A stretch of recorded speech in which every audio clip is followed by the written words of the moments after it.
de saint François de Sales, traité de l'amour de Dieu, livre 9, chapitre 13, comment la volonté étant morte à soi, vit purement en la volonté de Dieu.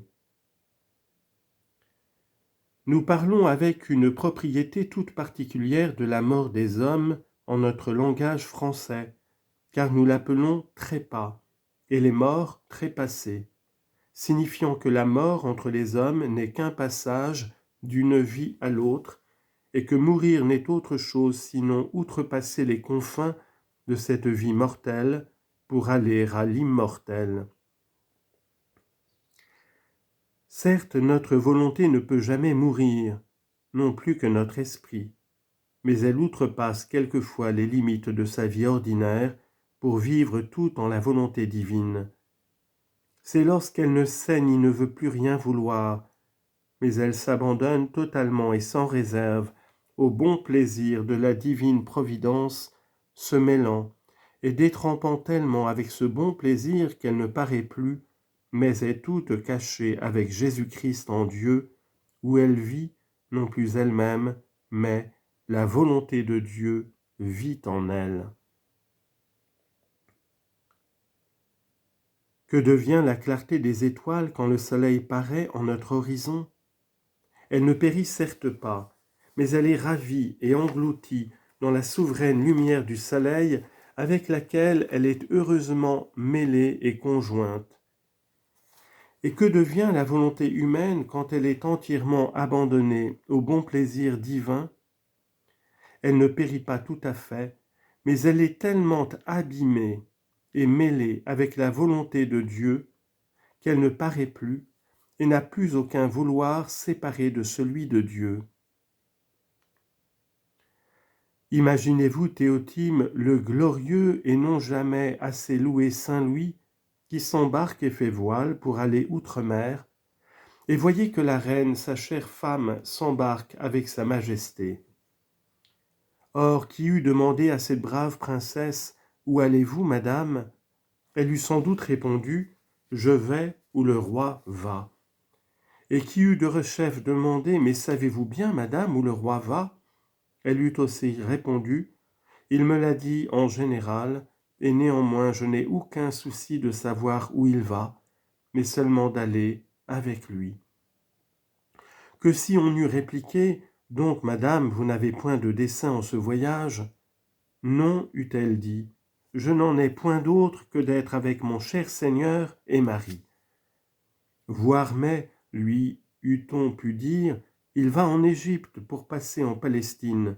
Il logera à Damiette, dans Acre et plusieurs autres lieux. N'avez-vous pas intention, madame, d'y aller aussi ? À cela elle eût répondu, non vraiment je n'ai nulle intention, sinon d'être auprès de mon roi, et les lieux où il va me sont indifférents et de nulle considération, sinon en tant qu'il y sera. Je vais sans désir d'aller, car je n'affectionne rien que la présence du roi. C'est donc le roi qui va et qui veut le voyage. Et quant à moi, je ne vais pas, je suis. Je ne veux pas le voyage, mais la seule présence du roi, le séjour, le voyage et toute autre diversité m'étant tout à fait indifférente. Certes, si on demande à quelque serviteur qui est à la suite de son maître où il ne doit pas répondre qu'il va en tel ou tel lieu, mais seulement qu'il suit son maître, car il ne va nulle part par sa volonté, mais seulement par celle de son maître. Ainsi, mon Théotime, une volonté résignée en celle de son Dieu, ne doit avoir aucun vouloir, mais suivre simplement celle de son Dieu. Et comme le vouloir de son Dieu comme celui qui est dans un navire ne se remue pas de son mouvement propre, mais se laisse seulement mouvoir selon le mouvement du vaisseau dans lequel il est, de même le cœur qui est embarqué dans le bon plaisir divin ne doit avoir aucun autre vouloir que celui de se laisser porter au vouloir de Dieu. Et alors le cœur ne dit plus « votre volonté soit faite et non la mienne », car il n'a plus aucune volonté à renoncer, mais il dit ces paroles « Seigneur, je remets ma volonté entre vos mains, comme si sa volonté n'était plus en sa disposition, mais en celle de la divine providence.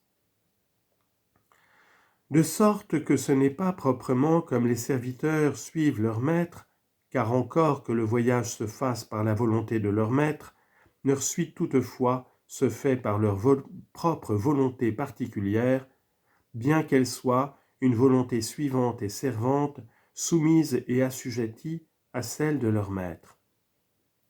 Si que, tout ainsi que le maître et le serviteur sont deux, aussi la volonté du maître et celle du serviteur sont deux. Mais la volonté qui est morte à soi-même pour vivre en celle de Dieu, elle est sans aucun vouloir particulier, demeurant non seulement conforme et sujette, mais tout anéantie en elle-même et convertie en celle de Dieu. Comme on dirait d'un petit enfant qui n'a point encore l'usage de sa volonté pour vouloir ni aimer chose quelconque que le sein et le visage de sa chère mère, car il ne pense nullement à vouloir être d'un côté ni d'autre, ni à vouloir autre chose quelconque, sinon d'être entre les bras de sa mère, avec laquelle il pense être une même chose, et n'est nullement en souci d'accommoder sa volonté à celle de sa mère, car il ne sent point la sienne, et ne cuide pas d'en avoir une, laissant le soin à sa mère d'aller, de faire et de vouloir ce qu'elle trouvera bon pour lui. C'est certes la souveraine perfection de notre volonté que d'être ainsi unie à celle de notre souverain bien, comme fut celle du saint qui disait « Ô Seigneur, vous m'avez conduit et mené en votre volonté ». Car que voulait-il dire sinon qu'il n'avait nullement employé sa volonté pour se conduire, s'étant simplement laissé guider et mener à celle de son Dieu ?